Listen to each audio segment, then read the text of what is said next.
और हेडलाइंस के बाद अब खबरों को तफसील से जानेंगे। गुजरात एटीएस ने आईएएस के मॉड्यूल का पर्दाफाश किया। पोरबंदर से खातून समेत 4 अफराद को गिरफ्तार किया गया। टीमें मजीद एक शख्स की गिरफ्तारी के लिए छापे मार रही हैं।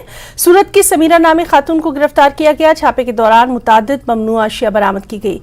चारों दाइश में शामिल होने के लिए फरार होने का मंसूबा बना रहे थे। पिछले 1 साल से एक दूसरे के साथ कांटेक्ट में थे। इन्हें सरहद पार से बुनियाद परस्त बनाया गया था। जानकारी के अनुसार आईएएस के लिए काम करने वाली खातून ने बीजेपी के दफ्तर, आरएसएस के ऑफिस, वजीर दाखिला के दफ्तर समेत कई मुकामात का दौरा किया था। पोरबंदर से कश्ती के जरिए अफगानिस्तान फरार होने की ये लोग मंसूबाबंदी कर रहे थे। इन सबको अफगानिस्तान के सूबे खरासान ले जाया जा रहा था, जो कि आईएएस का मरकजी मुकाम है, जहां इन्हें ट्रेनिंग दी जाने वाली थी। ये दहशतगर्द तंजीम साल 2015 के बाद सरगर्म हुई है।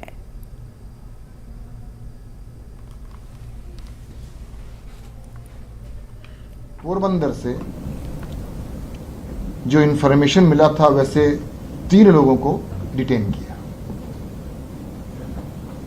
जिन लोगों को पोरबंदर से एटीएस की टीम ने डिटेन किया है, उनके नाम हैं उमेद नसीर, रहवासी श्रीनगर, हनान हयात शौल, रहवासी श्रीनगर, और मोहम्मद हाजिम शाह, रहवासी श्रीनगर। डिटेन करने के बाद जो प्राथमिक पूछपरछ हुई, उसमें इन तीनों के अलावा 2 नाम और इनके पूछपरछ में निकली, और ये 2 व्यक्ति भी आईएसकेपी के साथ इन्वॉल्व थे, रेडिकलाइज थे। उनमें से एक का नाम है जुबैर अहमद मुंशी, जो श्रीनगर के रहवासी हैं, और एक सुमेरा बानू मोहम्मद हनीफ मलिक, जो सैयदपुरा विस्तार है सूरत शहर गुजरात के, वहां के निवासी। सूरत शहर के सुमेरा बानू मोहम्मद का नाम जब प्राथमिक पूछपरछ में एटीएस के अधिकारियों को मालूम चला, तो त्वरित कार्यवाही करते सूरत शहर के अधिकारियों को संपर्क किया गया, और सूरत शहर क्राइम ब्रांच और एटीएस की टीम ने साथ मिलकर सैयदपुरा विस्तार से सुमेरा बानू मोहम्मद को भी डिटेन किया। कश्मीर में एक शौर्य चक्र अवार्ड याफ्ता को स्टेट डिपार्टमेंट ने सरकारी रिहाइशगाह खाली करने को कहा है। 19 साला इरफान रमजान ने अपने वालिद को मिली टेंटों के हमले में खो दिया था। उनका घर 2017 में नजर आतिश कर दिया गया। हमलावरों से बहादुरी के साथ लड़ने पर उन्हें शौर्य चक्र से नवाजा गया। उनकी वालदा के नाम जारी नोटिस में लिखा गया कि उन्हें अलॉटमेंट ऑर्डर लेना होगा या घर छोड़ना होगा। इरफान ने इस सिलसिले में कहा कि सैनिक स्कूल मानसबल में उनकी स्कूल की फीस 1 लाख से ज्यादा जमा हो गई है, और उन्हें पिछले 1 साल से स्कूल छोड़ने का सर्टिफिकेट जारी नहीं किया जा रहा। पीडीपी सदर महबूबा मुफ्ती ने इस पर ट्वीट किया और यूटी हुकूमत से मदाखलत की दरख्वास्त की है।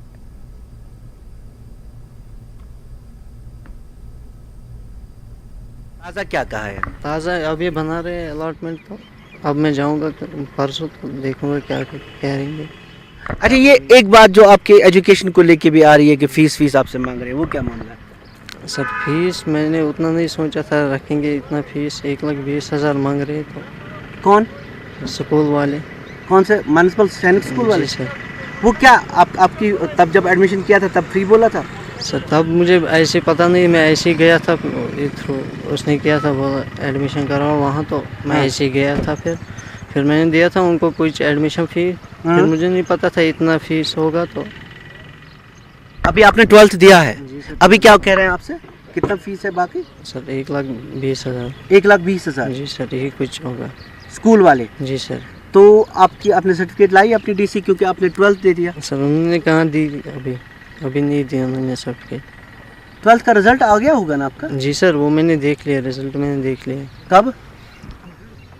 कल? नहीं सर, नहीं, आपका तो पिछले साल? जी सर, मतलब पिछले साल से अभी आपने वहाँ से सर्टिफिकेट नहीं लाई? No sir. क्यों? मैं गया था एक बार, उन्होंने नहीं दी। तो उन्होंने क्या कहा? उन्होंने बोला ऐसे फीस क्लियर कर लो। कितना है फीस? 1,20,000। 1,20,000। जी। तो इस वजह से आपकी अभी सर्टिफिकेट वही है, मतलब डिस्चार्ज सर्टिफिकेट, जी सर। स्कूल लिविंग सर्टिफिकेट जिसको हम बोलते जी सर, वो अभी वहीं पे है। हैं, 1 साल से। जी सर। क्या कह रहे हैं स्कूल वाले? सर कह रहे हैं ऐसे फीस भर लो, तो अब जाऊंगा परसों, देखेंगे क्या बोलेंगे, अगर नहीं दिया तो। इमरजेंसी सर्विसेज महकमे की भर्ती के अमल में मुंतखब न होने वाले उम्मीदवारों ने आज एक एहतजाजी मुजाहरा किया। एहतजाजियों ने 2 साल कबल की गई भर्ती में मुबैना घपले को देखने के लिए तश्कील दी गई कमेटी की रिपोर्ट को मंजर-ए-आम पर लाने की मांग की। एहतजाजी प्रेस एनक्लेव में जमा हुए और अपने मुतालबात के हक में नारेबाजी की और हुक्काम पर जोर दिया कि वो शफाफियत और इंसाफ का मामला करें। उम्मीदवारों ने कहा उन्होंने 2 साल तक एहतजाज किया और कई महीनों तक लगातार सड़कों पर रहने के बाद एलजी ने मामले का नोटिस लिया और इल्जामात की तहकीकात के लिए एक कमेटी तश्कील दी गई। उनका कहना था कि 1 माह में रिपोर्ट दाखिल करने की हिदायत थी, लेकिन 6 माह बाद भी रिपोर्ट दाखिल नहीं की गई। हम सारे के एक्सपीरियंस यहाँ पे जमा हुआ है, क्योंकि हम 2013 से इस फैसले के पीछे पड़ा हुआ है। 4 बार सर इसका वो एग्जाम हुआ है, कंटिन्यूअसली स्कैम पे स्कैम निकला हुआ है। 2021 में इसका एग्जाम हुआ है सर, ये भी स्कैम से भरा हुआ है सर, ये धांधली से भरा हुआ है सर। 8th पास के कैंडिडेट, 10th पास के कैंडिडेट इसमें सिलेक्ट हुए हैं। इनकी PhD scholars, PG, BEd candidate जो आजकल इन रोडों पे आता है, जिन्होंने मार भी खाया है, वो सब हमने जुम्मू में भी प्रोटेस्ट किया है। हमारा मुद्दा व मकसद ये है कि एलजी साहब ने जनवरी के महीने में इस पर एक टीम बिठाया है, लेकिन जनवरी से आज तक सर जी कोई भी रिपोर्ट सामने नहीं हुआ है। हम एस्पिरेंट जो सारे के सारे है, अगर मैं इस मसले कश्मीर की बात करूंगा, अब हमें लग रहा है सर कि अब हमें इस कश्मीर में बैठना ही ठीक नहीं है, क्योंकि हक के पीछे यहाँ कोई नहीं सुनता है सर। हमारा मुद्दा व मकसद एक ही एलजी साहब को है, क्योंकि सर हमने सारा हिस्ट्री इसको दे दिया, आई विटनेस भी दिया हुआ है, हमारे पास और भी बहुत सारे सबूत पड़े हुए हैं। हम जिस जगह पे जाते हैं टू नॉक, लेकिन वो हमें वहां पे सही तरह से अलाउ नहीं करते हैं सर जी। लेकिन लास्ट में हमारा यही मुद्दा व मकसद है एलजी साहब से, प्लीज एंड प्लीज इस रिपोर्ट को as soon as possible submit किया करो, ताकि हमारे साथ इंसाफ होना चाहिए। बार बार हमने एलजी मनोज सिन्हा साहब को पीसफुली अपनी बात, कॉन्स्टिट्यूशनली अपनी बात मनाई, और टू सम एक्सटेंट हमारी डेलीगेशन 2 बार एलजी मनोज सिन्हा साहब को मिली, और मनोज सिन्हा साहब ने हमें एक आश्वासन दिया और उसको टू सम एक्सटेंट प्रैक्टिकल करके दिखाया, 3 रिकनिंग कमेटी इस पे कॉन्स्टिट्यूट कर दी। लेकिन ये मनोज सिन्हा साहब की ही डायरेक्शन थी कि इस रिपोर्ट को 1 महीने में पब्लिश कर दो। जम्मू कश्मीर का यूथ पिस गया since abrogation of Article 370 and 35A. What is happening in Jammu and Kashmir? Everything went wrong. Jobs has been sold.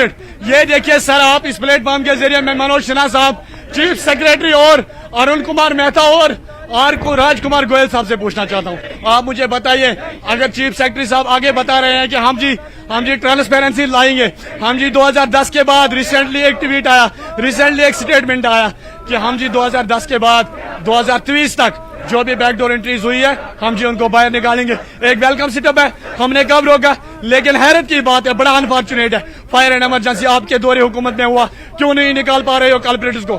Sir आपको जान के बड़ी हैरत होगी कि हमारा फायर एंड इमरजेंसी का एक एस्पिरेंट कल यूपीएससी क्वालिफाई कर गया, वो तो एक ड्रॉप आउट एस्पिरेंट था। इट इंडिकेट्स दैट आपने जिन लड़कों को रोजगार दिया है, जिन लड़कों को इलीगली आपने प्रमोट किया फायर एंड इमरजेंसी में, वो सब मैं ये इस प्लेटफॉर्म के जरिए कहूंगा, वो सब चोर है। ये कोई एलिगेशन नहीं है, ये एक कंक्रीट एविडेंस पे बेस्ड बात है।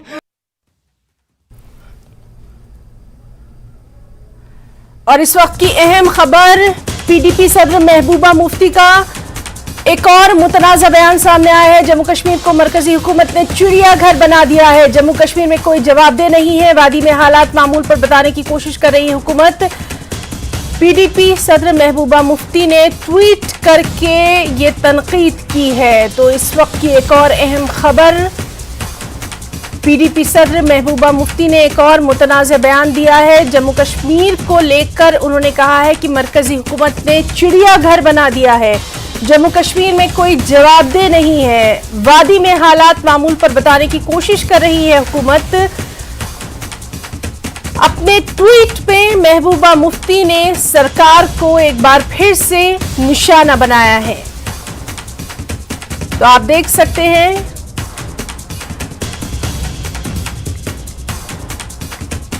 पीडीपी सदर महबूबा मुफ्ती ने एक और मुतनाज़ा बयान दिया है। और चलिए इस पर सीधे हम रिएक्शन लेंगे। हमारे साथ मौजूद हैं हमारे खास मेहमान बीजेपी के senior leader doctor Nirmal Singh.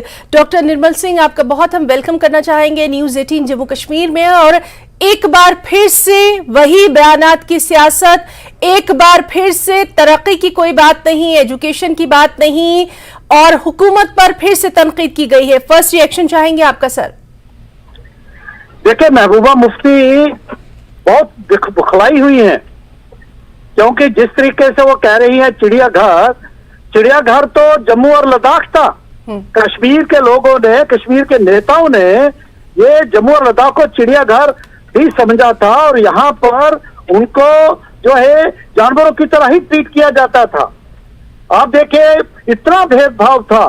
Secretariat में चले जाएं आप, कितने % जम्मू के लोग हैं, लद्दाख में के लोग थे जी। आप जो है पुलिस में चले जाएं, बाकी जगह चले जाएं, डेवलपमेंट के जो फंड थे जी, दिल्ली से जो फंड आते थे वो तो जो है जम्मू कश्मीर को आते थे, लेकिन सारे ये डाइवर्ट करते थे। तो चिड़ियाघर तो इन्होंने बनाया था। यहाँ लोग जो थे उनको बिल्कुल भी जो है हक नहीं मिलेगी। यहाँ पर डेमोक्रेटिक हक पहली बार हुआ 5 अगस्त 2019 के बाद कि आज जम्मू कश्मीर में रहने वाले, चाहे जम्मू के, लद्दाख के, चाहे वो नेशनलिस्ट कश्मीर के लोग रहने वाले हैं जो भारत में विश्वास करते हैं, उनको पूछा जा रहा है। आज अगर यहाँ पर पत्थरबाजी नहीं है, आज यहाँ पर अगर जो है बच्चे स्कूल में पढ़ने जाते हैं कश्मीर में, आज यहाँ पर अगर टेररिस्ट के ऊपर अंकुश लगा, रोक लगी है जी, लेकिन ये जो है महबूबा जी और उनके जैसे लोगों को जो है पसंद नहीं आ रहा, क्योंकि उनका एजेंडा नहीं चल रहा, इसलिए वो नाप शनाप हर जगह पे देखो।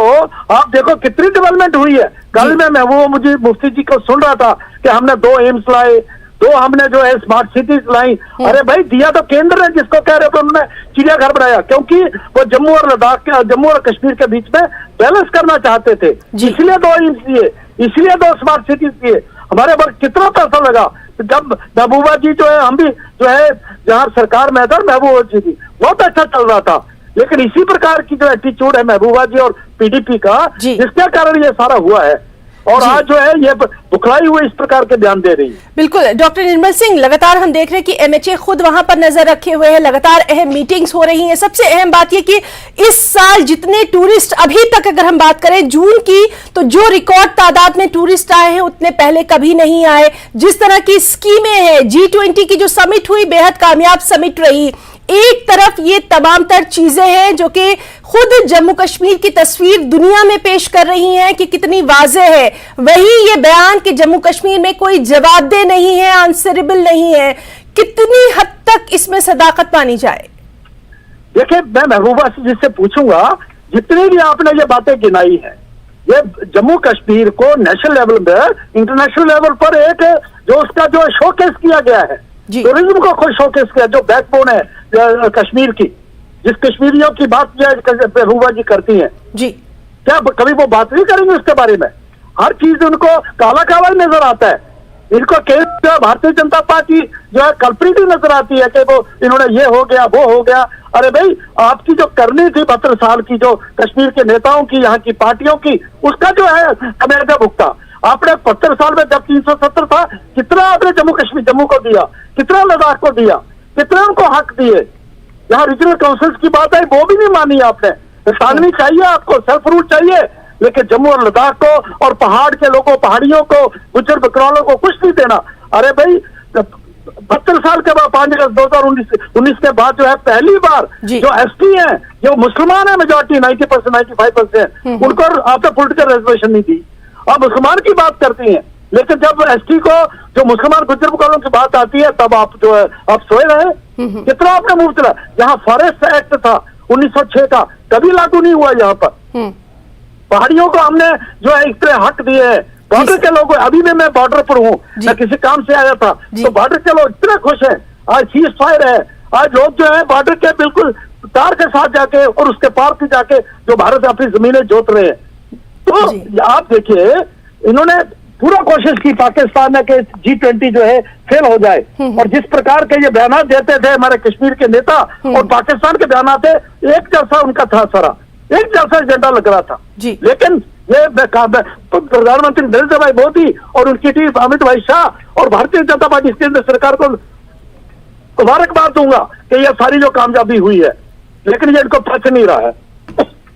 जी, जी बिल्कुल डॉक्टर निर्मल सिंह, और आपका बहुत बहुत यहाँ शुक्रिया अदा करना चाहेंगे। आपने तमाम तर चीज़ों पर यहाँ पर एक जवाब जो जिस तरह से दिया है और उस पर लगातार हमारी नज़र बनी हुई है, क्योंकि आपको बता दें कि पीडीपी सदर महबूबा मुफ्ती का एक और मुतनाज़ा बयान सामने आया है। उसी पर हम बात कर रहे थे बीजेपी के senior leader doctor Nirmal Singh के, जिनका साफ तौर पर यही कहना था कि ये सिर्फ बयानबाजी है। इस पर और भी रिएक्शंस और भी प्रतिक्रियाएं आएंगी, उस पर भी हमारी नज़र बनी रहेगी। फिलहाल एक छोटा सा ब्रेक। न्यूज अपडेट एट 4 में एक और अहम खबर जम्मू श्रीनगर कौमी शाहराह जिला रामबन के ताल्लुक से, जहां झलवास सड़क को कुशादा करने के बाद सुबह 10 बजे ट्रैफिक की आमदोरफ्त के लिए बहाल कर दिया गया। आपको बताएं कि national highway authority of India ने जिला इंतजामिया से गुज़िश्ता रात 10 बजे से आज सुबह 6 बजे तक ट्रैफिक को रोकने की दरख्वास्त की थी। रात भर सड़क की कुशादगी का काम अंजाम दिया गया और इसके बाद कौमी शाहराह पर मुसाफिर बरदार गाड़ियों का सिलसिला लगातार जारी है।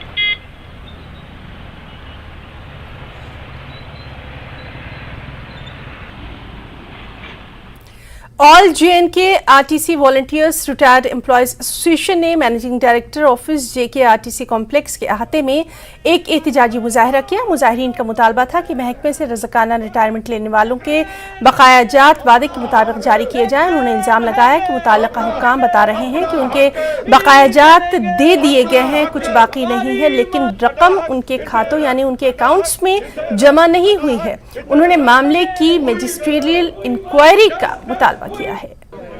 आज का जो हमारा प्रोटेस्ट है ट्रांसपोर्ट हाई अथॉरिटी के खिलाफ, और जो कमेटी बनी थी, जो 5 मेंबरी इनकी कमेटी थी जिसने पूरे इस मसले को हल किया है, उसके खिलाफ है।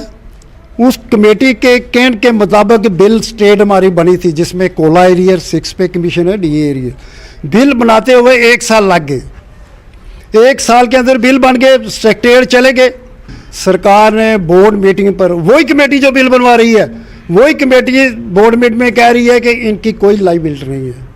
हमने इनकी लाइबिलिटी क्लियर कर दी है। हम इससे ये पूछना चाहते हैं, अगर लाइबिलिटी, हमारे पास पैसा तो आया नहीं है, तो लाइबिलिटी क्लियर हुई तो गई कहाँ, किसकी जेब में पैसा गया? वो शुएब खान कश्मीर के पहले ट्रांसजेंडर हैं जिन्होंने कॉरपोरेट वर्ल्ड में अपनी खास पहचान बनाई है।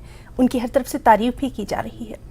फ्लाइट अटेंडेंट से कॉरपोरेट प्रोफेशनल तक का उनका ये सफर तासुरात को एक नई शक्ल दे रहा है, बल्कि LGBTQ कम्युनिटी को उनके ख्वाबों पर अमल करने की एक शानदार तरगीब भी दे रहा है। आपको दिखाते हैं। न्यूज़ 18 में आज हमारे साथ जुड़े हैं शुएब खान, कश्मीर के पहले ट्रांसजेंडर जिन्होंने कॉरपोरेट वर्ल्ड में आज अपना काफ़ी ऊंचा नाम किया है। मज़ीद बात करते हैं उनसे। शुएब, हमसे जुड़ने के लिए शुक्रिया। Thank you so much. हमारा सबसे पहला सवाल ये रहेगा आपसे कि अक्सर जब एक ट्रांसजेंडर होते हैं या वो अपना नाम चेंज कर लेते हैं और आपने अपना नाम चेंज नहीं किया, ऐसा क्यों? इस सवाल का जवाब देने से पहले मैं आपको ये बताऊंगी कि you have introduced me as a Kashmir's first trans woman जिन्होंने कॉर्पोरेट सेक्टर में एक्सेल किया है। But I would say that मेरी पर्सनल ख्वाहिश है कि लोग मुझे एड्रेस करें उस तरीके से कि I would be a first person who can bring change into our community, and through this medium I would like to thank news 18 for giving this platform and privilege to speak.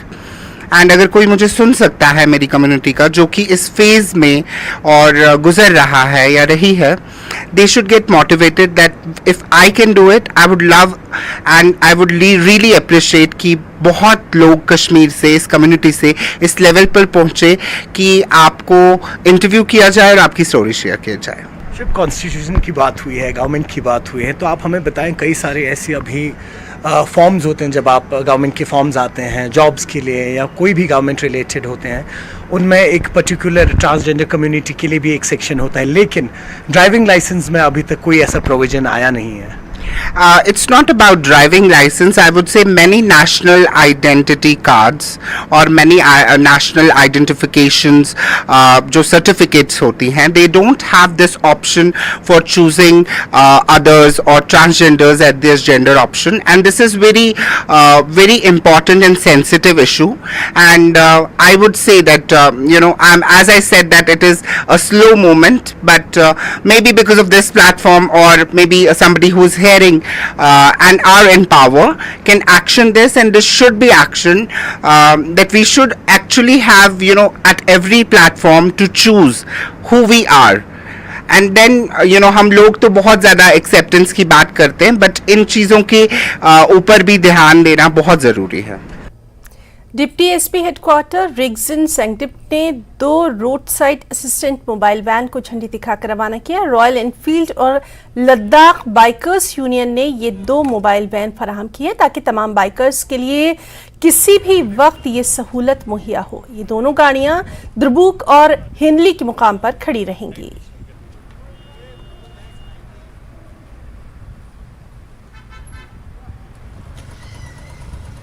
ये जो initiate हुआ royal Enfield की तरफ से mobile van service जो कि station होंगे अब दुर्बुक में और ये हनले में, और आने वाले टाइम पे काफ़ी डेस्टिनेशन पे ये होने वाला है.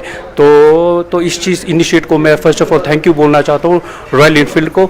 ये मोबाइल सर्विस ऐसा है कि फॉर एग्जांपल अब हम ले में है तो हमें हर जगह मैकेनिक्स हर चीज़ की अवेलेबिलिटी है, लेकिन if you are going to Nubra Pangong और हनले रिमोट एरिया में जाते हो तो इस चीज़ों में काफ़ी प्रॉब्लम्स आते हैं, स्पेशली फॉर बाइकर्स, क्योंकि एज हम सबको मालूम है कि लद्दाख जो बाइकर्स के लिए एक ड्रीम डेस्टिनेशन है.